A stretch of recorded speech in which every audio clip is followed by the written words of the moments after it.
According to the CDC, US birth rates have now fallen to the lowest point in American history, with Gen Z having over 50% fewer kids than the 1950s. But when childcare costs more than rent in all 50 states, while 60% of Americans can't afford a minimal quality of life, it raises a question: how is Gen Z expected to have kids when they're struggling to afford even the most basic costs of living? While headlines frame the nation's declining birth rate as a shocking phenomenon driven by individual selfishness, as if genuine care and investment has been given to any emerging generation over the last 40 years, the reality is that this trend has actually been building for over 2 centuries, as economic conditions have continuously redefined the true cost of having children. Throughout early industrialization, children were not viewed as a personal choice, but as an economic necessity tied directly to national power and household survival. In a 1791 report, Treasury Secretary Alexander Hamilton argued that children, who would otherwise be idle, could serve as a source of cheap labor, helping build a domestic manufacturing base capable of competing with Great Britain. Even in agricultural settings,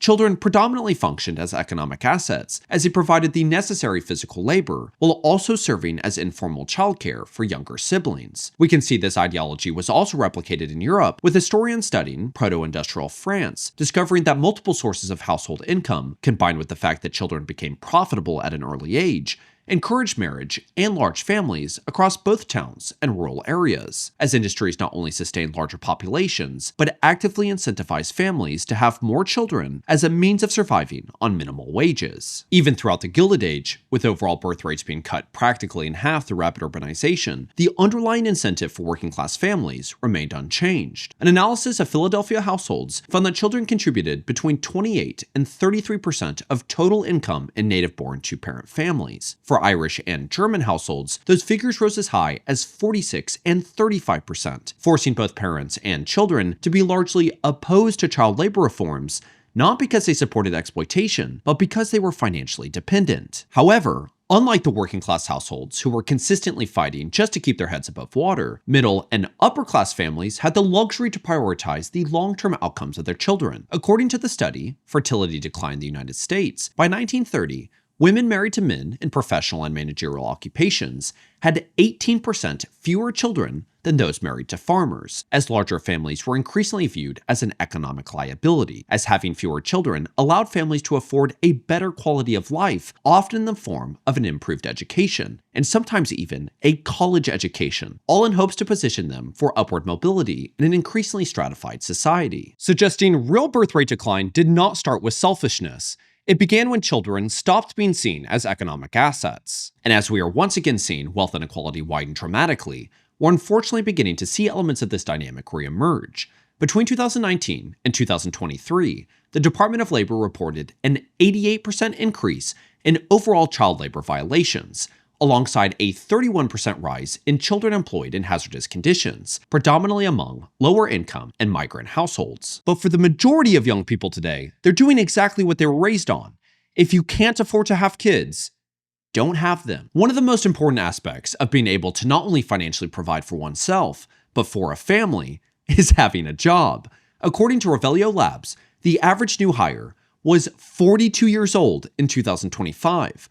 Revelio chief economist Lisa Simon said years of economic and political uncertainty, along with the push to use artificial intelligence, have led employers to place a higher value on experience and become more risk-adverse in who they are hiring and willing to bet on in this labor market. That so-called risk has resulted in the share of the workforce, age 25 and younger, falling from 15% in 2022 to less than 9% today, with hiring inflows for Gen Z dropping by nearly 50% in just the last 3 years. And while some of you are already commenting that these lazy kids just need to get their hands dirty, well, many already are. The question is whether you prioritize completely changing careers or starting a family without any form of job stability. Now, traditionally, another way to overcome a failing job market was to go to college. But unlike a minimum wage worker in 1989, who could pay an entire year of tuition, fees, and room at board with roughly 24 and a half hours of work a week, a Gen Z student today would need to earn $21.27 an hour to do the same, with nearly 40% of the entire American workforce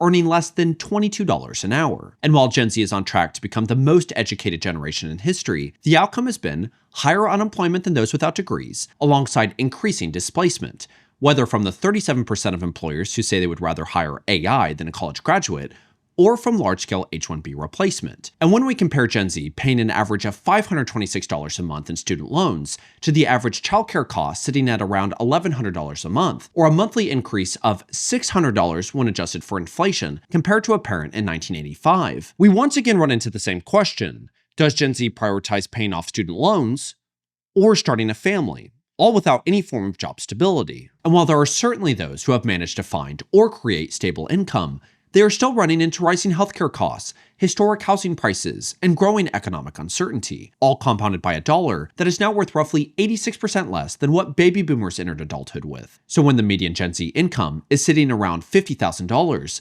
while it costs roughly $23,000 a year to raise a child, it highlights that while Gen Z selfishness may make for a convenient headline, the reality of a declining birth rate has far more to do with Gen Z living with the consequences of decades of self-serving decisions made by those in power. However, even with economic conditions playing a massive role in child creation, another critical factor is that people are willing to endure hardship when there is a shared belief that tomorrow would be better than today. This is most clearly represented with the generation that is directly responsible for the baby boom. Throughout the worst economic crisis in American history, birth rates dropped 26% between 1926 and 1936, with the nation's fertility rate now falling to one of the lowest in the Western world, where families weren't just having fewer children, they were rapidly abandoning the idea of family expansion altogether, with marriage rates decreasing 22% between 1929 and 1939. Alongside this cultural shift in the nation's perspective on having children, also emerged a growing disdain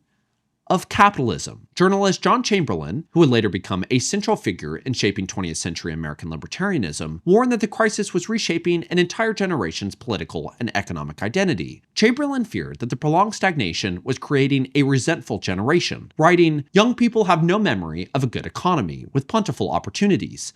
They are a trapped generation that will explode." He illustrated this volatility through the story of Joe Carnes, a young office boy who once identified as communist, convinced this economic system is never going to spread out enough to take us all in, yet abandoned politics entirely after a modest promotion. To Chamberlain, it proved that ideology was rarely the problem.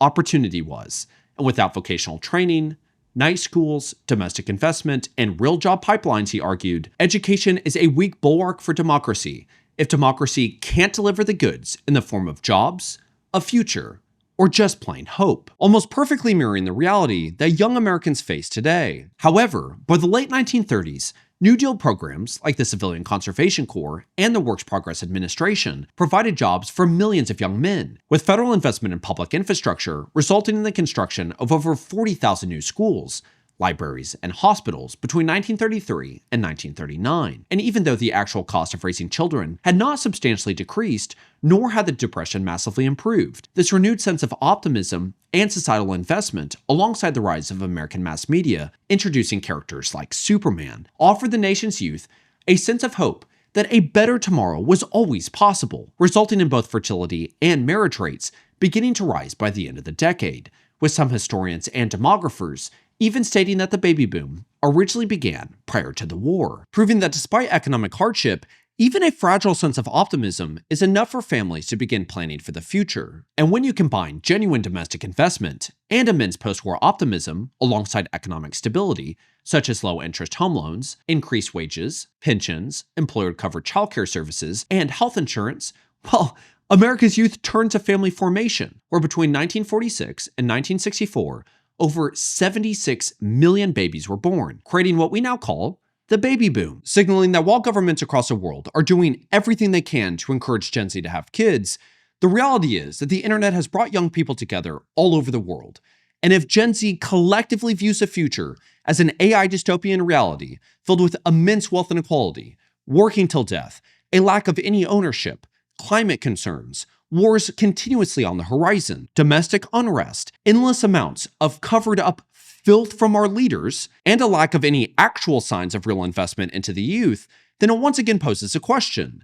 Does Gen Z wait and do everything they can to try and build up their own stability, or go ahead and have children? This question is especially relevant when the generation predominantly using the selfish label went through this very same reality.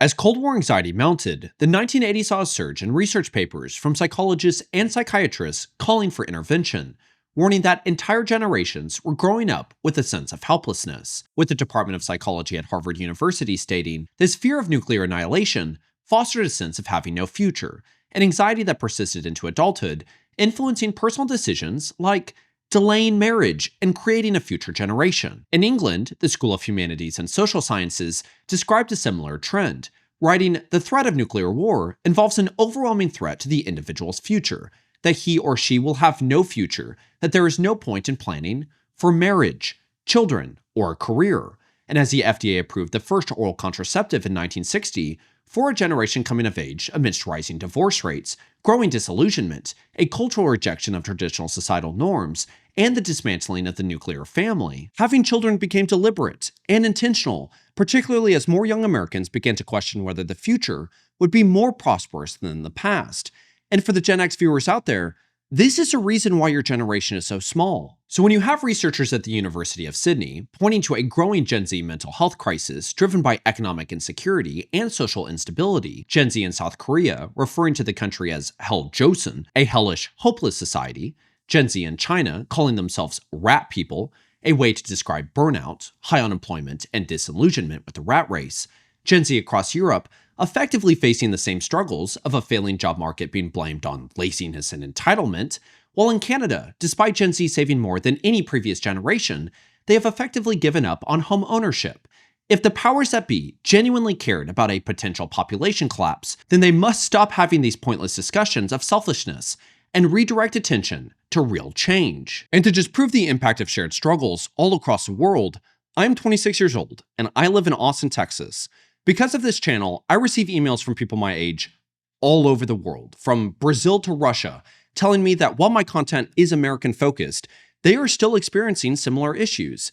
So I just do not understand why our so-called leaders frame this birth rate collapse as some sort of unbelievably complex issue. If you cannot financially provide for yourself and you do not see hope on the horizon, you are not going to have kids. And until that is changed, this trend will continue. And something else that we need to put further emphasis on, beyond the fact that teenage pregnancy is at like the lowest point ever in human history, I think that there are more 40-year-olds that are having kids than those that are teenagers. I would argue that that's something that we probably want to be seen as a society, but that does affect the birth rate.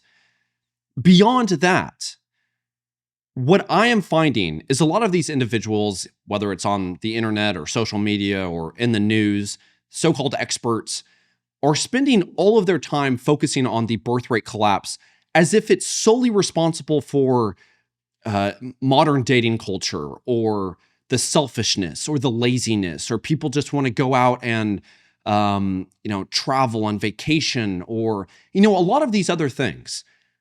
Obviously, there's some validity to it, right? I think the dating pool sucks. What I think that we're missing here is the meat and potatoes of this argument.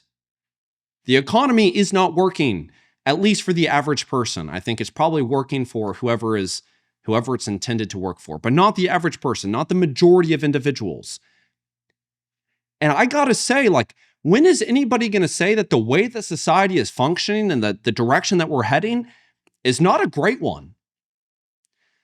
I just feel like so many of these so-called leaders or voices or different things like that are making careers out of talking about like the seasoning on top of the meat and potatoes. It's like they don't actually know anything. I would say that you could fix a dating pool and a lot of these other issues if people made more money. If a house didn't cost, if my 600 square foot apartment didn't cost what it was that a mortgage payment was just a decade ago. I'm almost spending $2,000 a month just on my rent and my health insurance. And the craziest thing is that for a lot of you watching this, that's fantastic. So then I'm going to add another $1,100 a month for childcare. So I'm spending over $3,000 a month, and I haven't even bought groceries yet, or car insurance, or all of these other things. It's unreal how, I think what I'm really just wanting to stress is that this birth rate collapse, well, I would say for humans to survive, I am a proponent for human survival. I think the way that it's being, I just don't think that the people that are discussing it actually care to see it better. Because if you did, you would talk about the obvious things. And, I'm going to bring in one other thing here. So, some of you guys are going to hate me a bit, but I look at my closest friends, absolute, just top performers, great individuals. The parents was infidelity, physical abuse, mental abuse, other types of abuse, unfortunately. The amount of divorce is like near 100%. With that being said, again, all great individuals, but their perception of the future, including myself, I have great parents, but I have to say, the majority of my childhood was consumed by divorce. Our collective thoughts about the future is we are so concerned about what direction it is that we're heading because we have seen it through our parents that we feel like we have to provide as much stability as we possibly can. What I'm ultimately saying is that when I used to work at a bank from 18 to 22 or whatever it was, 24, I guess, I would see individuals that were the parents of my friends and other individuals I went to school with. They would come in. I would see that they were cheating on their husband or their wife. I would see that they were lying about credit card debt, that they had extra lines of credit on their home equity lines of credit, that they were drowning in debt, that they had liquidated their 401ks because of gambling issues. I think it's just, I'm ultimately trying to say that I'm shocked how a lot of these individuals saying you're selfish for not having kids weren't great role models. And I'm sorry to say that. Like, that isn't a great thing. And a lot of you are fantastic parents. But man, the amount of comments I've got that have said, my parents beat me, and all of these other things, it hasn't necessarily been the best environment to foster the desire to want to have kids when things are so difficult. And I don't think anybody else is saying that. Again, I had fantastic parents. And I think what you want for every generation is to want to give the next generation a better life than what you had. So what I see is, man, I'm going to do everything in my power to make sure that I have some financial stability to be there when my kid is young, to be able to help them out a little bit, to make sure that I don't have to, do some of these other things, to just be more present, to offer a little bit of stability for them, and to make sure that I am rock steady with my partner.